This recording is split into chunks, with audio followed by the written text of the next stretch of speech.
السلام عليكم ورحمة الله وبركاته. أعزائي طلبة الصف الثاني الثانوي، النهاردة إن شاء الله هنتكلم على حاجة اسمها الرابطة التناسقية. الرابطة التناسقية بتعتبر نوع خاص من الروابط التساهمية، رغم أنها تختلف عنها في زوج الإلكترونات المكون للرابطة. يعني إيه؟ يعني أنا عندي في الرابطة التساهمية زوج الإلكترونات المكون للرابطة بينشأ من مساهمة كل من الذرتين بعدد متساوي من الإلكترونات. لو أنا هكون رابطة تساهمية أحادية، كل واحدة فيهم كل ذرة هتشارك بواحد إلكترون. لو أنا بكون رابطة تساهمية ثنائية، كل واحد فيهم هيشارك ب2 إلكترون. لو أنا عندي رابطة ثلاثية تساهمية ثلاثية، كل واحدة هتشارك ب3 إلكترون علشان تكون الرابطة. طيب الرابطة اللي عندي التناسقية، قال لي لا، الرابطة التناسقية عندي بتنشأ ما بين ذرتين. الأولى بتمتلك زوج أو أكثر من الإلكترونات وتسمى بالذرة المانحة اللي هي الدونر، والثانية اللي هي بتمتلك أوربيتال فارغ بتحتاج إلى زوج من الإلكترونات علشان توصل فيهم للتركيب الإلكتروني الثابت اللي هو توصل لحالة الاستقرار، يعني يبقى حواليها 8 إلكترونات الذرة الأساسية، والثانية بتكون بتحتوي على 2 من الإلكترون اللي هم علشان تصل فيهم لحالة الاستقرار. طيب، بتمثل الرابطة التناسقية اللي عندي بسهم يتجه من الذرة المانحة إلى الذرة المستقبلة. التطبيق اللي عندي للرابطة التناسقية عندي حاجتين. عندي مثال بيكون عندك الرابطة التناسقية في أيون الأمونيوم اللي هو ال NH4 موجب. ال NH4 موجب ده هو عبارة عن إيه؟ عبارة عن اتحاد من جزيء النشادر مع أيون هيدروجين موجب. أيون هيدروجين موجب ده هو عبارة عن إيه؟ عبارة عن ذرة لا فلز، ذرة الهيدروجين وفقدت إلكترون، فبتتحول إلى أيون موجب لا يحتوي على أي من الإلكترونات. بتعتبر أيون موجب، أو بقول عليها إن هي ذرة فارغة لا تحتوي على أي إلكترونات. طيب، والجزيء الثاني اللي هو مين؟ النشادر. النشادر زي ما احنا شايفين في التوزيع بتاعه ال N7، يعني انا لو جيت وزعته، هو طبعا في التوزيع بتاع اعدادي اللي انت متعود عليه 2-5. طب في التوزيع بتاعنا هيبقى 1s2 2s2 2b كام؟ 2b3. طيب، انا عندي دلوقتي زوج حر من الالكترونات في النشادر. طبعا انت عارف ان النشادر اصلا التوزيع الالكتروني بتاعها والاختصار بتاعها كان اللي هو AX3E. AX3E يعني انا عندي 3 زوج ارتباط وعندي 1 حر من الالكترونات. اللي بيحصل عندك زي ما انت شايف في الصوره ان النيتروجين بيبقى على راسها زوج حر من الالكترونات ومتحده مع الهيدروجين ب3 روابط، كل رابطه منهم تساهميه احاديه. طب زوج الالكترونات الحر اللي فوق راس النيتروجين ده انا هعمل فيه ايه؟ قال لي زوج الالكترونات الحر هتعطيه الجزيء النشادر ده، هيعطيه لايون الهيدروجين الموجب، وهيشد ذرة الهيدروجين اللي عندك الفارغة دي برابطة تناسقية. وزي ما احنا شايفين ممثلها بسهم يتجه من الذرة المانحة إلى الذرة المستقبلة، يعني من النيتروجين اللي عندك إلى الهيدروجين عن طريق مين؟ عن طريق زوج الإلكترونات الحر. زوج الإيه؟ زوج الإلكترونات الحر. طيب، عندي بقى الكلام ده كله هيكون إيه؟ هيكون حاجة اسمها أيون الأمونيوم. أيون الأمونيوم اللي عندك هو عبارة عن إيه؟ عبارة عن NH4 موجب اللي هو ناتج من اتحاد جزيء النشادر مع أيون الهيدروجين الموجب علشان يحتوي على الشحنة الموجبة الكلية لأيون الأمونيوم.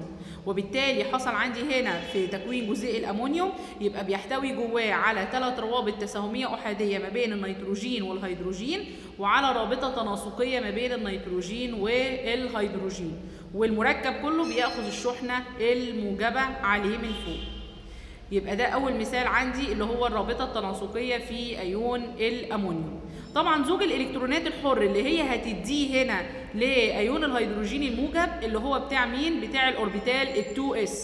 يعني أنا مش هاخد 2 من البي اللي عندي اللي هم مثلا ال2b3، مش هاخد أنا مثلا البي واي والبي زد، لا، لأن دول كده كده هيكونوا 3 روابط تساهمية أحادية مع الهيدروجين اللي عندك. طب أمال فين زوج الإلكترونات الحر اللي هم بتاع الأوربيتال ال2s؟ ويبقى هم دول زوج الإلكترونات الحر اللي هي هتشارك معاه وهتديه بمعنى أصح للهيدروجين علشان تكون الرابطة التناسقية. طيب، تاني مثال عندي اللي هو الرابطة التناسقية في أيون الهيدرونيوم. أيون الهيدرونيوم هو الأيون الناتج من اتحاد جزيء الماء مع ايون الهيدروجين الموجب. يعني ايه ده وبيتكون ازاي؟ قال لي لو انا دلوقتي جبت بعض الاحماض او جبت حمض ودوبت الحمض ده في الميه، ايه اللي هيحصل؟ اللي هيحصل ان جزيئات الحمض هتتأين الى ايونات موجبه وايونات سالبه، ويرجع تاني الايون الهيدروجيني الموجب بتاع الحمض يتحد مع جزيء الماء ويكون عندي جزيء جديد اسمه ايه؟ او يكون عندي ايون جديد اسمه ايون الهيدرونيوم، اللي هو عباره عن ايه؟ عباره عن H3O موجب. طيب الاتحاد ده بيتم ازاي والكلام ده بيتكون ازاي؟ قال لي لو انا دلوقتي افترضت ان انا عندي جزيء ميه، يبقى الميه اللي عندك H2O، الميه HOH، يبقى انا هاجي اوزع الاول الاو دي هتبقى 8 يعني 2 6. طيب التوزيع بتاعنا بتاع الثانوي اللي هو هيكون 1s2 2s2 2b كام؟ 2b4. يبقى البي عندي فيها 4 الكترونات، الاربعه دول في عندي 2 الاول في حاله ازدواج وبعدين 2 مفرد اللي هم اللي في البي واي والبي زد. طيب اللي في البي اكس اللي عندك عندي 2 مزدوج، وعندي طبعا في ال1 اس وال2 اس. اللي هيحصل عندي ايه؟ الميه كمان في التوزيع الالكتروني بتاعها والاختصار بتاعها زي ما احنا عارفين طبعا اللي هو ال AX2E2. يبقى الميه عندها 2 زوج حر من الالكترونات فوق راسها. طيب الاثنين دول انا هعمل فيهم ايه؟ انا يعني هاخد واحد من زوج الالكترونات الحر وهديه لايون الهيدروجين الموجب علشان اكون رابطه تناسقيه. طيب ايه اللي هيحصل عندي؟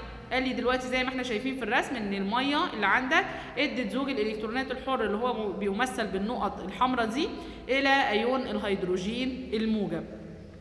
خلي بالك من حاجه، ان ذره الهيدروجين هي عباره اصلا عن ذره لا فلزيه، يعني هو اصلا عباره عن ايه؟ عن عنصر لا فلزي، ولكن لما بيجي يتحول لايون فانه بيفقد الواحد الكترون اللي عندي وبيتحول الى ايون هيدروجين موجب لا يحتوي على اي من الالكترونات وبسميه بروتون. طيب زوج الالكترونات الحر اللي عندي اللي كان في الميه هاخد منهم، انا عندي 2 هاخد منهم واحد، هدي واحد للهيدروجين اللي عندي وهشده معايا برابطه تناسقيه. الرابطه التناسقيه اللي عندي هنا هتمثل بسهم من الذره المانحه الى الذره المستقبله، وبالتالي هيكون عندي في الميه 2 او داخل بقى داخل الجزيء الجديد الميه فيها 2 رابطه تساهميه قطبيه هتيجي تتحد مع ايون الهيدروجين الموجب هتكون ايون هيدرونيوم.